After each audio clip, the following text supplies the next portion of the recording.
আজকে BCS cadre যারা হয়, বিসিএস ভাইবা বোর্ডে কত প্রশ্ন করে, তাই না? অনেক প্রশ্ন করে। উনি একজন ডাক্তার, চিকিৎসক, উনিও বিসিএস করেছেন। বিসিএস ভাইবা বোর্ডে অনেক প্রশ্নই করা হয়। যদি স্বাধীনতার পর থেকে নিয়ে যদি এরকম কোনো কন্ডিশন থাকতো, অ্যাজ এ মুসলিম, আপনি মুসলমান, আপনাকে কোরআন কারীমের যে কোনো পৃষ্ঠা থেকে এক পৃষ্ঠা কোরআন সহি করে আপনাকে শোনাতে হবে। আচ্ছা, আপনাকে ফিকহের কিতাব থেকে, অমুক কিতাব থেকে আপনাকে কিছু শরিয়তের কিছু প্রশ্ন করা হবে। এমন করে যদি সিলেবাস ধরে দেওয়া হতো, আজকে যত বিসিএস ক্যাডার আছে সবার ভিতরে বাধ্যতামূলক ভাবে হলেও শরিয়তের কিছু জ্ঞান, কোরআনের কিছু জ্ঞান তাদের মধ্যে ঢুকতো। তা কি হয়েছে? হয়নি। জানেন, বিসিএস ক্যাডার যদি বলা হয় ওযুর ফরজ কয়টাকে? 14টা। কয়টা বেশি কইছে?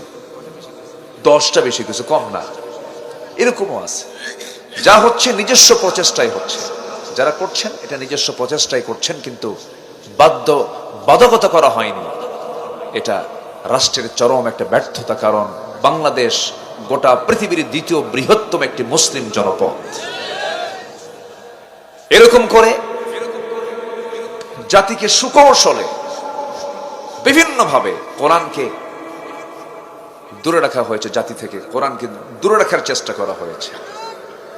আজকে যদি প্রত্যেকটা সিলেবাসের সাথে প্রত্যেকটা ফ্যাকাল্টিতে কোরআনের একটা পার্ট যদি ঢুকায় দিত, সূরা হুজুরাত পড়তে হবে। সূরা হুজুরাত পড়লে কোনো ছাত্র বেয়াদব হতো না। সূরা হুজুরাত হচ্ছে এমন একটা সূরার নাম যে সূরা পড়লে জাতি, সমাজ, ছাত্র সব ভালো হতে বাধ্য, আদব পেয়ে যেত। সূরা হুজুরাত পড়ে নাই, ও তো বেয়াদব হবেই।